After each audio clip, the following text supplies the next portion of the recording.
All right, welcome back to the Daily Fantasy Flex podcast, the PGA edition. I am your host, Bryan Mears. I'm joined by Colin Davey and Peter Jennings, aka SushiRam88.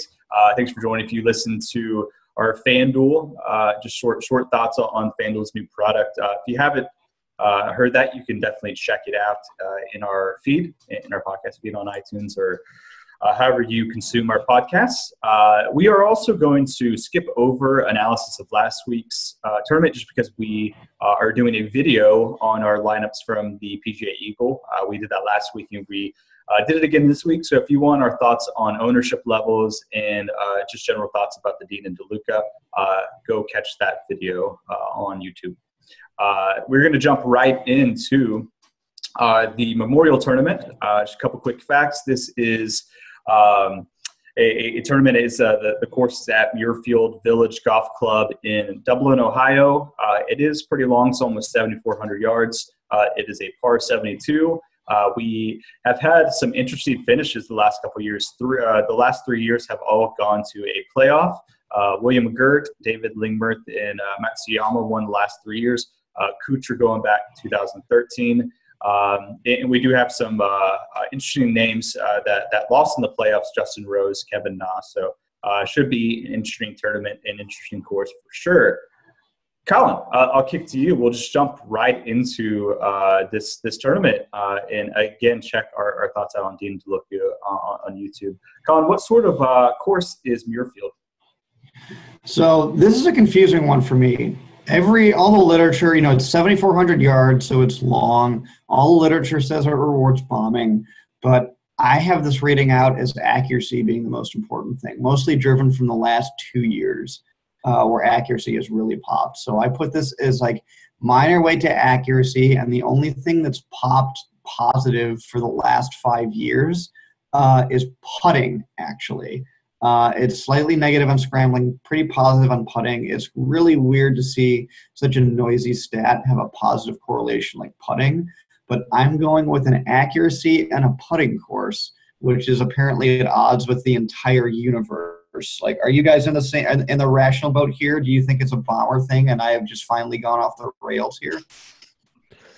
I mean, it looks like a bomber's course. Yes. Oh, God. Yes. Okay, fine. At least we have disagreement. All right, fine. All right. I mean, I'm willing to look at it more with the numbers. I mean, I looked through the holes. I mean, it's long par fours, 4 par fives. I mean, it definitely seems like it rewards par five scoring. But, I can see the merit for hitting a lot of fairways as well. I'll definitely have to dig into it more considering, obviously you do a lot of research and the numbers are spitting out something different than what the general consensus is. So maybe that could be a nice angle for us. But as of now, with my modeling, I have more weight on driving distance than I do on driving accuracy. But maybe you can convince me otherwise. The one factor that I think really helps your argument is some of the guys who've had recent success. Someone like Matt Kuchar obviously is not a bomber. He's had a lot of success. So, there's some other players that certainly are more accuracy guys that have done well here. But yeah, just looking at the course and kind of the consensus that you're reading around the industry and, from the PGA Tour and, the golf content and mainstream media, it definitely seems like it's more of a bomber's course. Yeah, and maybe it's a little bit of both. I mean, some of the guys that have done well recently are guys who are accurate, but aren't necessarily like just incredibly short. So maybe a mix of both.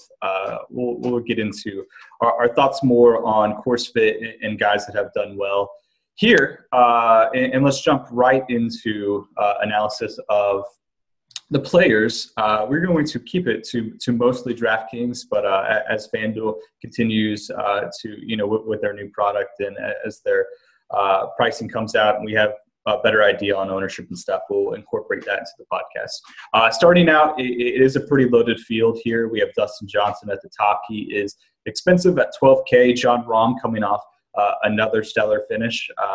Guy looks to be a stud. He's at 11-1. Jordan Speith at 11K. Jason Day at 10-3. Matsuyama at 10K. So we really have a loaded field. Really, Rory's the only sort of top guy that's missing. And then even a little bit lower, we have guys like Adam Scott, Ricky Fowler. Let's start with just sort of with the top. Obviously a very loaded field. And I think the thing that stands out the most, Pete, I'll kick to you on this one first, is that DJ still has just a ton of win equity. He has implied odds at 14.3%. So I think people can make a lot of arguments on who maybe the second best player in the world is, but DJ seems to just have so much equity, even with a lot of really good guys around him. What are your thoughts on him versus the field this week?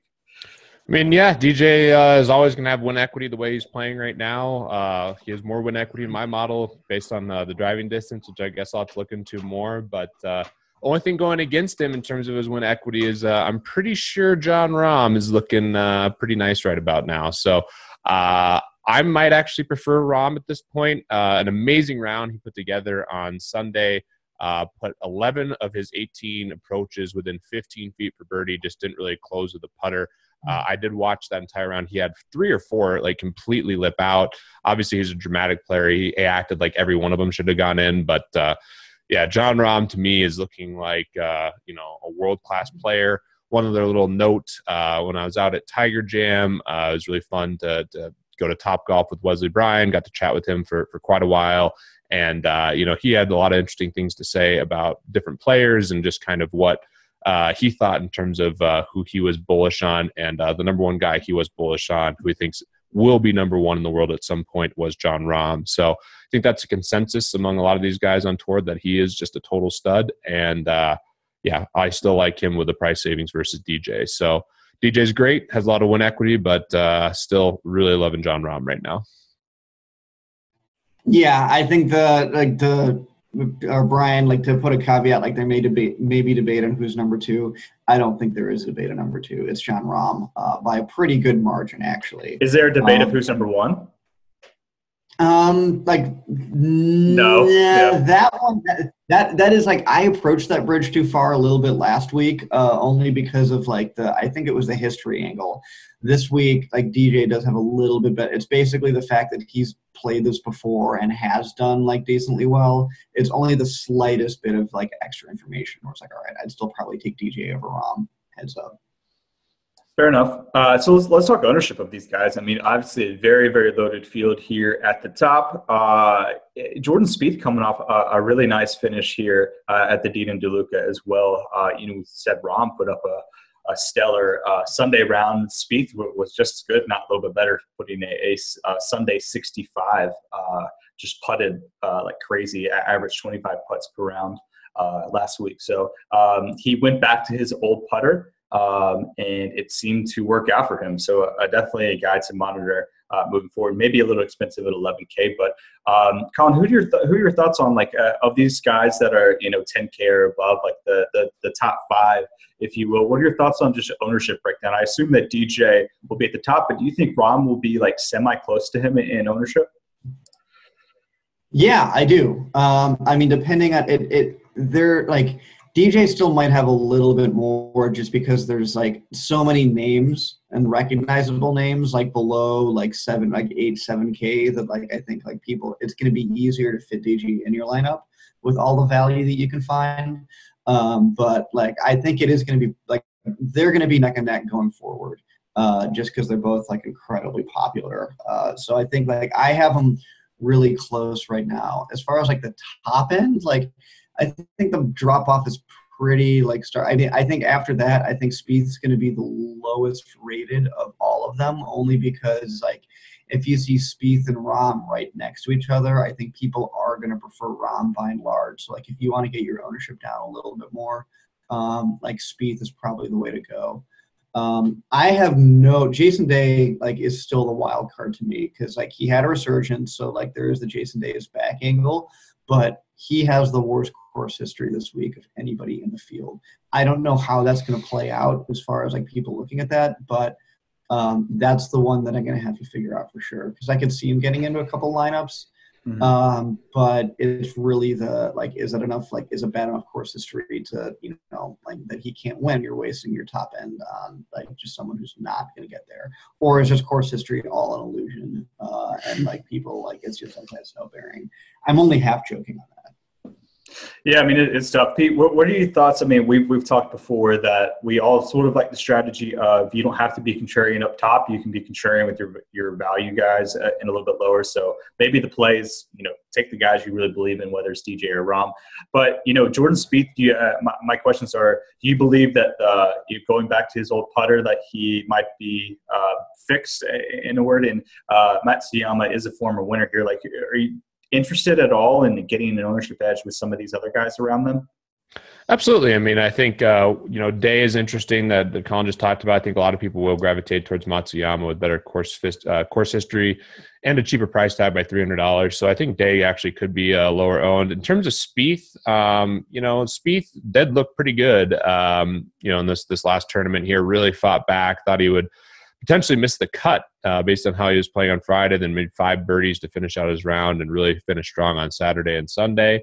I was short him just in general, so that was a little frustrating, but the putter definitely looked good for him. In terms of some of these other guys, I think, obviously Mickelson's going to be, or not Mickelson, obviously Matsuyama's going to be popular. I think Adam Scott is certainly an intriguing play.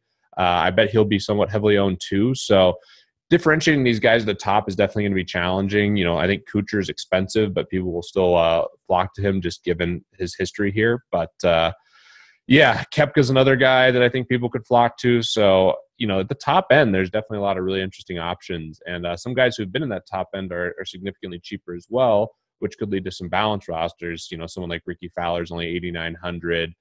You have great plays like Tony Finau in the high sevens. I think that some people are going to be really interested in someone like JB Holmes if you're playing the Bombers angle. Definitely not in Colin's wheelhouse, probably, given that he's looking more at accuracy. But we'll see. It's going to be an interesting week for sure in terms of ownership because it is a pretty star-studded field. Fair enough. All right. And one other thing on Jon Rahm. If you watch on the final day, he came in and he said it was the first time he didn't hear very often from the crowd that, he said his most popular comment that everyone makes to him is, "Hey, you're on my fantasy team." So we've kind of seen that reflected in ownership. And he said it wasn't as much last week, which was interesting. That is interesting. Okay. Well, let's talk about some of the guys a little bit lower that we think are going to be chalky along with these top guys. And then we will obviously talk about maybe some potential pivots away from them. Some guys that I think are really going to stand out, Finau, been on. And then the guy that I do want to talk about, Colin, just because we talked a little bit about him in our video from last week's Stephen DeLuca, is Pat Perez. So he is 6,800 this week, which we had talked about.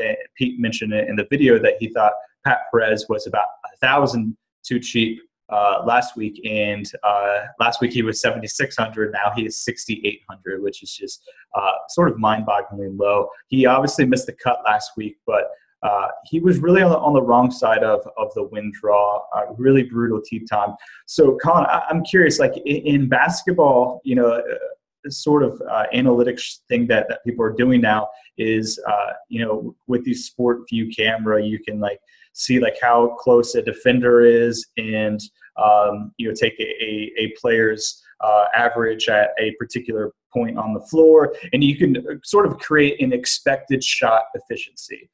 Is there anything in golf that's coming, or can you even think about things in that way where you penalize Perez less using data based on his expected shot efficiency because of the wind was a lot lower than guys earlier in the day? Maybe he should be penalized less for that. Oh yeah, absolutely. And that's something I've played around with before, and it's almost like you the way that I like to do it is they have the score that you logged basically, mm-hmm. and then you have you almost have an adjusted what do you actually shoot pricing in your weather in the first 2 rounds, essentially. Once you normalize it to how many strokes per round did you have, you can adjust that based on the weather accordingly. So you basically score people according to what they're once you strip out weather, what is your weather adjusted strokes per round, and then you do all your rankings and stuff that way. So yeah, absolutely. That's interesting. So Pete, what are your thoughts on some of these lower guys? The three that I mentioned, Finau, Ben On, and Pat Perez, seem to be just drastically underpriced, especially compared to maybe how they fit the course and also how they've played. But some odd pricing this week, I think, and I think might lead to some chalk. Yeah, I do think it's going to lead to a lot of chalk with the pricing. There's some guys that I really don't like that I think are overpriced too. Patrick Reed, 9,200. Yeah, that's weird. Seems really high.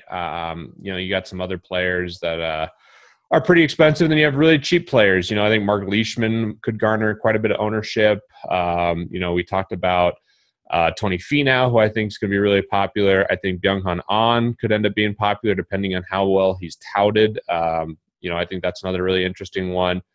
In terms of other players who might be chalky plays, Patrick Cantlay could be popular again. That won't surprise me. Bud Colley, who people definitely tweeted us a lot about him. I could see him being somewhat popular. Kevin Chappell. So it's definitely going to be interesting trying to figure out where to go in terms of some lower end guys. I was pretty impressed with Scott Piercy this last week. He really looked good. Saturday he was really sick, and that kind of hurt him that round. He was leading and then just had one awful hole. I could see him being a nice little pivot just in general, but maybe recency bias will lead people back to him. Charlie Hoffman's an interesting one to me at 6,500. I'm pretty surprised to see him that low priced. I wonder if he'll be popular. Ryan Moore is only 6,700. So there's really some interesting pricing overall. Guys that I normally love, if you're going to take the accuracy angle, I love Emiliano Grillo, but at 8,500, that's a pretty expensive tag. Although I do believe he's really kind of found his form again. His recent results have been great. We were kind of worried about him for a stretch there to start the year, but he definitely looks like he's found it again. So, Colin, what's your thoughts on him and some of maybe these pivots that we can look at? You don't have to, push me twice to figure out a way to fit Grillo into a lineup. I always like him a bunch. I think the only two value chalks you didn't mention I definitely see happening are two guys. Billy Horschel, who has just been on a tear lately between winning a tournament, finishing well, and has great history here to boot. I think he's going to be mega touted right up there with Ben On. And Brendan Steele, who just he's never right misses back a cut. Right where I like him, and I see him. He just makes so many birdies. I see people catching on to him a lot. Last week's winners, Kevin Kisner 7.6. There's so many guys that are underpriced in the 7K range. It's ridiculous, or even the high 6K range. It's almost like you have it's almost like you're spoiled for choice with value to the point where this may be a case where when you have 20, 15 potential value plays, whatever, none of their ownership will be individually high. So maybe it's going to be, aside from some clear picks, you're not going to I'm going to still try to find, super leverage any spot that I can with super owner. I think the only other guy that maybe from a history angle, Charles Schwartzel has really good history here at 6,800. Just at any course on any price, it's surprising to see Schwartzel that low. So again, we'll see how it shakes out in terms of line movement and all of that. I think on is going to be the clear value chalk, especially considering how well he did at 8,500 or wherever he was. Now he's at 6,900. This is his week for chalk. One guy who has been a little up and down, but Pete, a guy that I know you think is talented and have been buying recently, or not recently, but over the last year, Justin Thomas, all the way down at 7.6. That seems a little surprising to me too. There are some really, really talented guys that are low. I meant to mention him. That seemed way too cheap. When I just made a lineup in 2 minutes as a placeholder, he was one of the guys I just saw his name and just clicked on it. So you know why he's too cheap. You got to look at his history. That's why he's. I get why he's cheap. It just even with the bad history, that's a really low price tag for someone like him. Another guy who I absolutely love, who has awful history here, but really impressed me on. This last week is Sean O'Hare. He played incredibly well, and his ball striking is just elite. So the one thing is he's not a great putter and has bad history here, so I can see the argument against him, but definitely someone else that I thought was interesting. Yeah, it could be popular after the good week. Yeah, Pete, I'm curious your thoughts on just ownership distribution here. Bales, in one of his MLB videos in which he was reviewing lineups, he talked about the idea of like on a 15-game slate, ownership is just spread out, especially if you have like a lot of teams that are implied for high runs. So I think there might be a similar dynamic in the slate because there's so many mispriced guys in the 6-7K range where maybe Ben on someone like that will be really, really chalky. Finau is always a pretty popular guy. But other than that, maybe you don't super worry about ownership just because it'll be so distributed. What are your thoughts on that? Maybe just create a player pool and just use the multi-lineup builder because I don't see a way to like really, really find leverage unless you go like 1%ers here.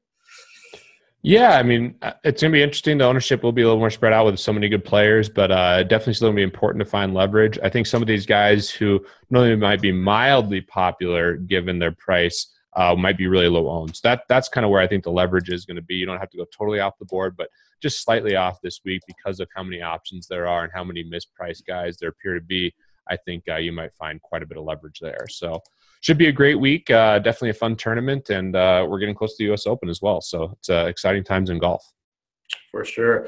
Colin, any last thoughts? I mean, like the really range we haven't talked about here is like below the studs. I mean, we got like Kuchar, who has probably the best history among any golfer here. Reed is really priced up, and I don't think that we like him at that price, but Adam Scott really have nice course history. Any thoughts on that range before we head out of here?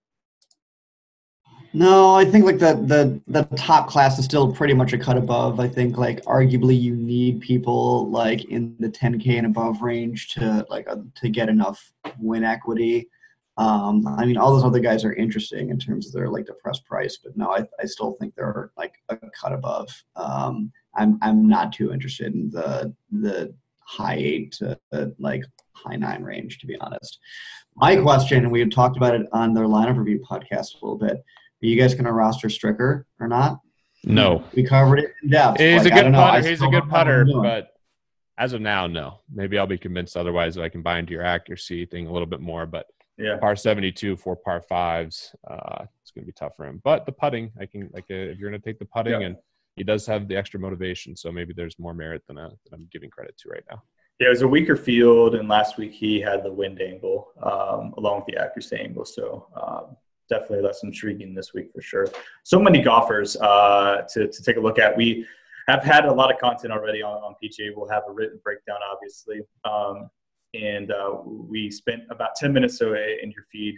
Podcast feed, definitely go listen to our thoughts on FanDuel Golf and then our video talking about last week. So a lot of PGA content. Appreciate you guys listening. As always, we're going to pick some winners here and then get out of here. I haven't gone first. I haven't had to go first in a while. I think in the loaded field, you probably don't want to go first.